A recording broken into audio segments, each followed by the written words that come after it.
Michael Jackson was actually a very good friend of mine. I knew Michael Jackson very well. Lived in Trump Tower for a long period of time. Would go down to Mar-a-Lago. He actually got married. You know, Lisa Marie Presley, the whole big deal at Mar-a-Lago. They were in the tower.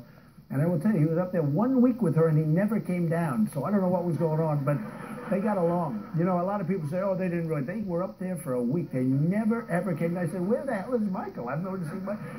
But he was a very talented guy, one of the truly most talented people. I knew him very well. I knew the real story of Michael Jackson. You know, when he died, I would watch people get on. I don't want to mention names, but people that you know very well and people that you interview, and they would talk about Michael Jackson. They didn't even know him. I mean, very few people got to know Michael Jackson, but he was an unbelievably talented guy. He lost his confidence. And he lost tremendous confidence because of, honestly, bad surgery. He had the worst. He had people that did numbers on him that were just unbelievable, facially, and, you know, the plastic surgeons. But Michael was an unbelievable talent who actually lost his confidence. And, you know, believe it or not, when you lose your confidence in something, you can even lose your talent. You've talked about working hard as president. You don't sleep a lot. How many hours a night do you sleep? And how much television news do you watch? Because I get the sense I do like it. I watch a lot. You seem to know everything that's being said about it. I actually get criticized for it, but I do watch it. I watch you a lot, and I watch other people, and you learn. I mean, especially with what I'm doing. Somebody said, you get your generals through television. Well, I don't. I read a lot. Okay, I love to read.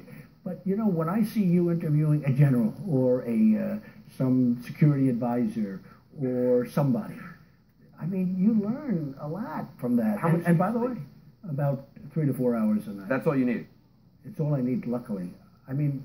Have you always been like that? It's an advantage. Yeah, pretty much. I'll tell you what, I honestly believe this. I love what I do. I love my business. I love The Apprentice was such a tremendous success. NBC would have done anything to renew it with me. I mean, anything. Steve Burke came up to my office, the head of Comcast, and he said, please do it, do it, do it. I said, I'm going to run for president. You can't run for president and have a show. It's, you know, the equal time provisions, et cetera, et cetera. I said, no, Steve, I'm not going to do it. They couldn't believe it because they really didn't believe. Nobody believed I was going to run, you know. My wife actually said, if you run, you will win. But you have to actually run. You can't just say you're going to run because you won't do well. You know, the polls were, the original polls, nobody believed I was going to run. Even when they say, if he runs. And they wouldn't even do polls on it. But she said, if you run, you'll win. And Steve Burke came up to the office. He said, I really, you know, they wanted to renew The Apprentice because it was doing phenomenally well. Even after, can you believe it, 14 seasons. 14 seasons, and The Apprentice still did well. But I'm not doing, you know, I have that with Mark Burnett, and we're using Arnold Schwarzenegger, and hopefully Arnold's going to do well. Is Arnold going to do well? What do you think? Huh? A lot of people... Will he beat Trump? Huh? Will he beat you? Are you concerned about that? He's no Trump, right? All right. Are you, what kind of a parent are you? Because, I mean, your kids, a lot of people speak glowingly about your kids. They speak glowingly about you. Were you a tough dad, and are you different as a grandfather? So I get credit for my children. My children are very good children. They were smart. They went to good schools. They did well.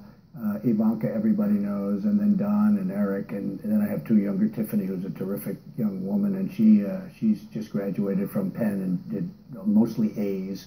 And Barron is doing really good. So I have 5 children. But one thing, I think I was really a good parent because I put my children above everything, above the business, above everything. And Ivanka speaks to it very well, and so do the others.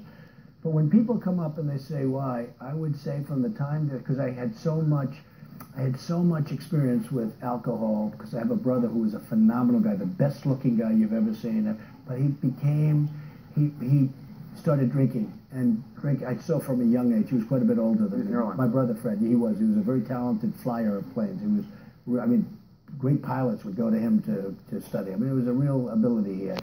But the alcohol was, I mean, it taught me a tremendous lesson, and he taught me a tremendous. He was really very. And that's why you don't drink. He said, no, don't you ever smoke. He was much older. He said, don't you ever smoke. Don't you ever drink. And I've never had a drink. You know, I've never had a drink, and I've never had a cigarette. Those are the good things. I don't want to tell you the bad things. There are plenty of bad things. But I never had a drink. I never had, you know, I never had. You were never tempted to? No, I mean, zip. I never liked the taste. I've had friends when I went to the Wharton School of Finance. I've had friends that didn't like Scotch. They hated the taste. And one in particular became pretty successful, but ultimately alcohol destroyed him. He would be with me, and we were like 18 or 19 years old, and he was trying to develop a taste for Scotch. He ultimately became an alcoholic. He became quite successful, lost the success because of alcohol. I've seen what it does to people. It's a horror show. And the one thing I can say is if you don't drink, there's no temptation. But people come up to me and they say, could you see my children? And, because my children are doing a good job. Now, famous last words. Where's wood? Is that wood? Yes. Okay, I'm going to knock on wood, okay? Because who knows? But my children are doing a good job and they're solid. But I would tell them from a very young age, no drugs, no alcohol, no cigarettes. I'd say this so over and over. In fact, Ivanka sometimes would go, Dad, you're driving me crazy. She's like 4 years old. She didn't even know what it was. No drugs, no alcohol, no cigarettes. And I just put it into them because I've seen people that are really brilliant, people that people, the top people in the industry, they have children. They're very smart children. They have all the aptitude in the world. But they get hooked on drugs. They get hooked on alcohol. And alcohol, believe it or not, is almost harder than drugs, but it's harder to get away from it. But they get hooked on alcohol, they get hooked on drugs, and as smart as they are, they never make it. So what is one thing you wish you didn't do? Like what's one, a vice or, are you watching TV late at night? Or what do you like? Well, a vice. I work very hard. Maybe I work too hard. I had two very, wonderful women, frankly, that I am a worker. I love to work. I don't consider myself like a workaholic. I'm a workaholic, but I don't consider that a bad thing. And I think probably I would have had, I wouldn't have to say, I have a very good marriage now. Melania is fantastic, but I had two women that I never blamed because I worked so hard that my job came first. Never came first with my children. I always said I would say this, I was a better father than I was a husband. But I worked very, very hard, and I love doing it. And you know what I'm very happy about? I have tens of thousands of employees. I put so many guys. I've had thousands and thousands of employees, and that takes care of healthcare, takes care of education, takes care of so many things. So not that I change anything, but if I did a little bit less, probably wouldn't have had two marriages that didn't work out. Donald Trump. Thank you very much. Appreciate it. Thank you. And that's all the time we have. Our thanks to Donald Trump, to Governors Kasich and Bush. We want to thank everybody here in the audience who asked questions. And special thanks to the voters. Thanks as well to viewers at home and everybody here in Columbia for their help and hospitality.